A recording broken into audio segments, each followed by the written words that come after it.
a single footstep, a journey begins. A quest to inspire.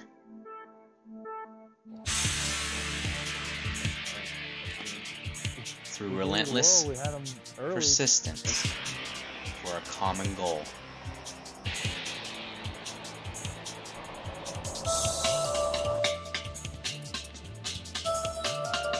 Together with family and friends.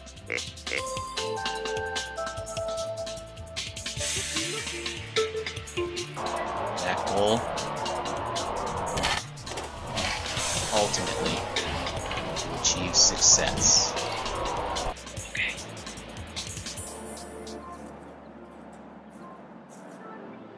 Okay. That is Wild Bout Huntin'.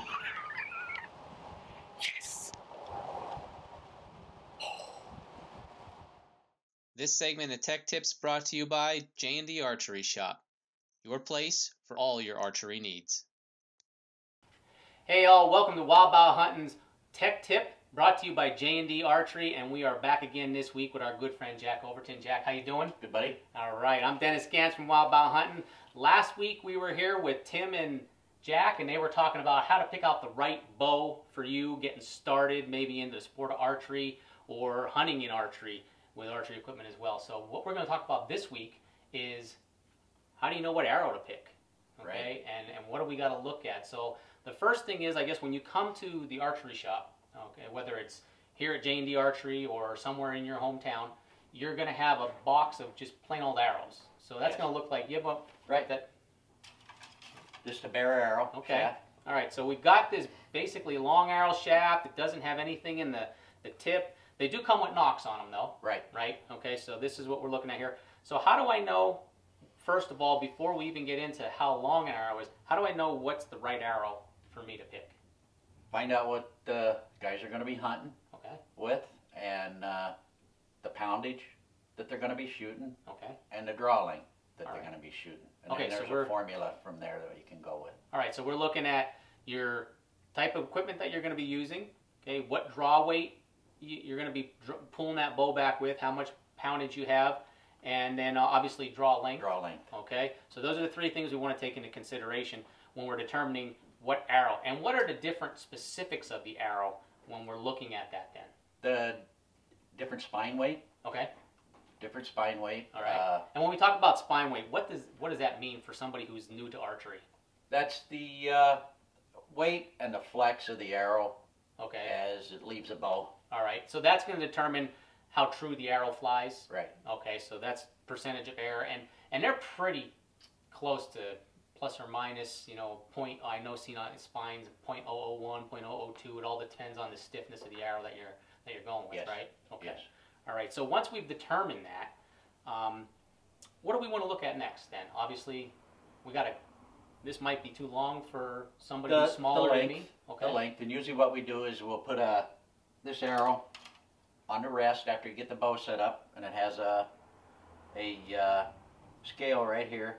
So when you draw the bow back, you can read the scale, and it tells you what length arrow you need. Oh, okay. So this is your measuring tool, basically, Right. that's telling us what we need to do. Right. All right. Is there a way that we can kind of show how this would work? Sure. Okay. Well, folks, we're going to take a little break here, and when we come back, Jack is going to show you how we measure this arrow. That would be the right size arrow for me to shoot with his measuring tool right here. Stick with us. Wild Bout Huntin' Tech Tip brought to you by J&D Archery. Coming back in just a few.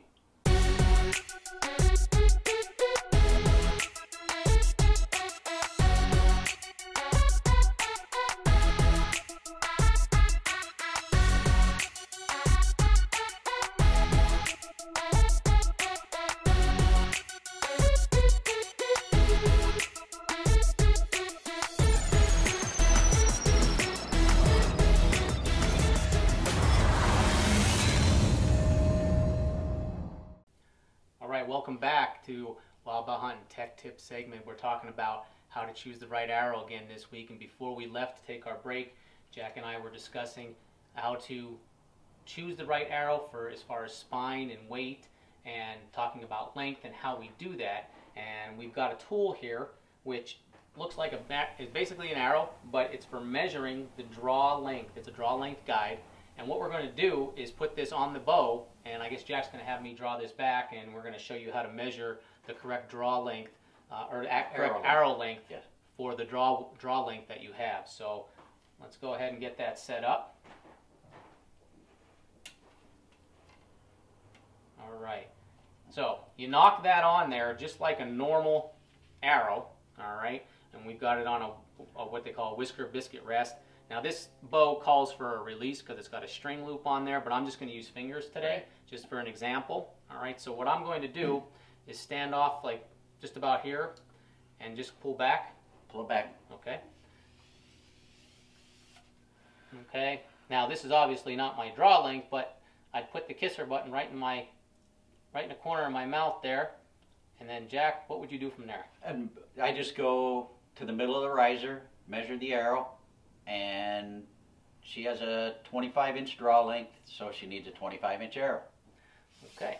And what he's talking about is this bow is for a young lady that he's getting it set up for, so that would be her arrow length that he would cut the arrows for, so she had the proper type of arrow to be shooting out of this bow. Right. Okay. Awesome. So once we've got that all set up, we can take that out of there. All right. And we'll thank Brianna for the use of her bow here today in our segment. There's something new in the woods. Bucks and Beards Scents. At Wild Bout Hunting, we only trust Bucks and Beards food plot blends. Whether we're at our property, planting and hunting in New York State. Thanks, brother. We're right back here at home in northeastern Pennsylvania. No matter where you plant or hunt this fall,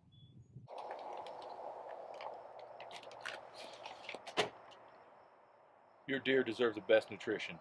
Put something new in the woods this year. Bucks and Beards food plot blends. So order yours today at www.bucksandbeardscents.com. Tell them the boys from Wild Bout Hunting sent you.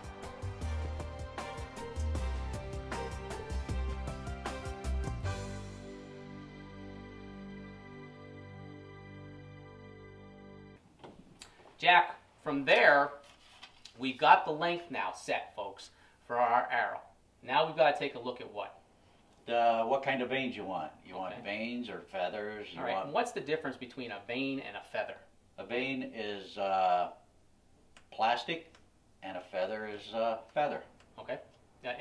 And there's a couple. There's a synthetic feather, or you can actually put something that's almost like a real feather on more traditional type arrows when you're shooting like with a long or recurve bow. Turkey feathers. Turkey feathers. Yeah. Okay.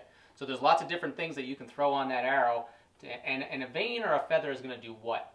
A feather is going to have less resistance as it goes across something. A vein,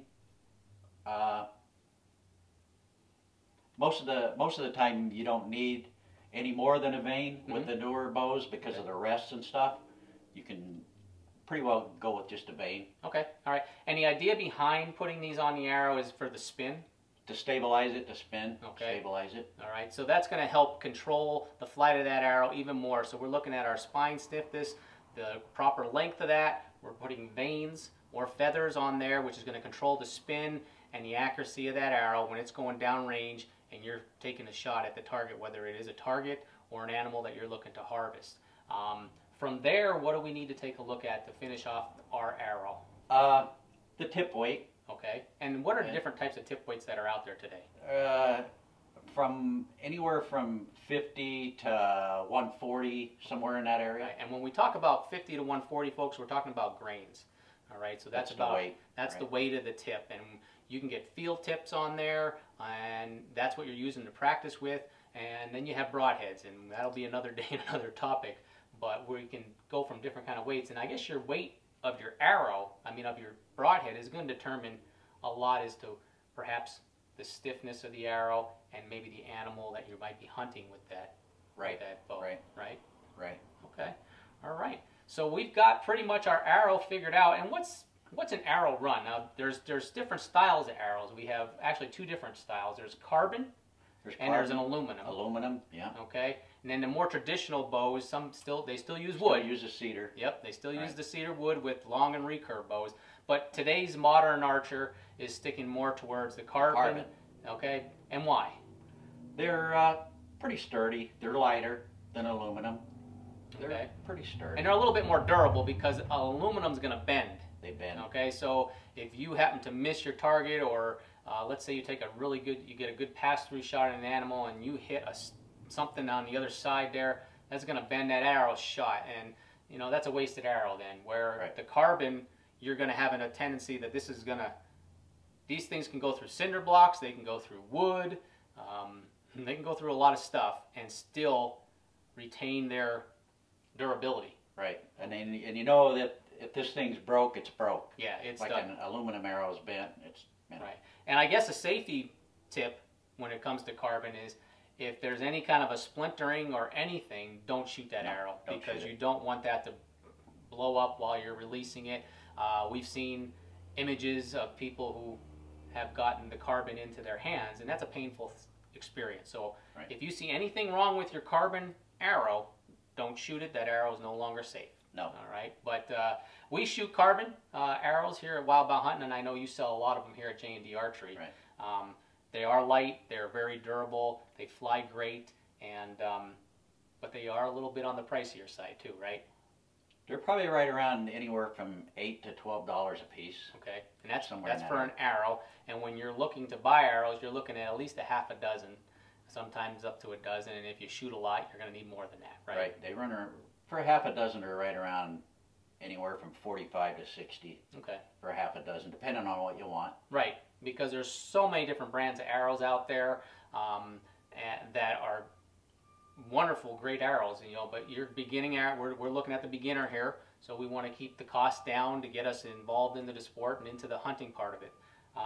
So at the end of the day, we want to make sure that you know what arrow you need, how long that arrow has to be, okay, the stiffness or the weight of the arrow if you're going to shoot feathers or vanes, right? Right. Okay, and then making sure what kind of tip we're going to put on, and we'll get into that a little bit more. But Jack, if somebody has a question about getting started with archery or working on how to figure out what arrow, how do they get in touch with you here at J&D Archery? You can call me at 570-455-1798. Okay, give Jack a call, J&D Archery. This is where Wild Bout Huntin' takes care of all their archery needs. Jack's been helping us out for a long time. We've been shooting a lot of PSC.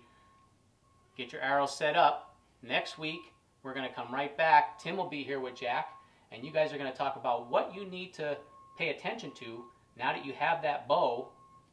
When you get home and you're pulling it out of that case to shoot, what do you need to pay attention to? Right. All right, cool. We'll see you all next week right here at Wild Bout Huntin' Tech Tip, brought to you by J&D Archery. Hey all, welcome to Wild Bout Huntin' Tech Tip segment.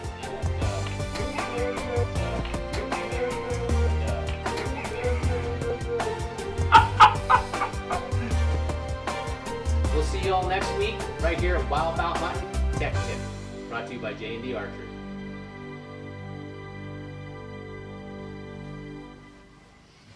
What the was the woo? Yeah.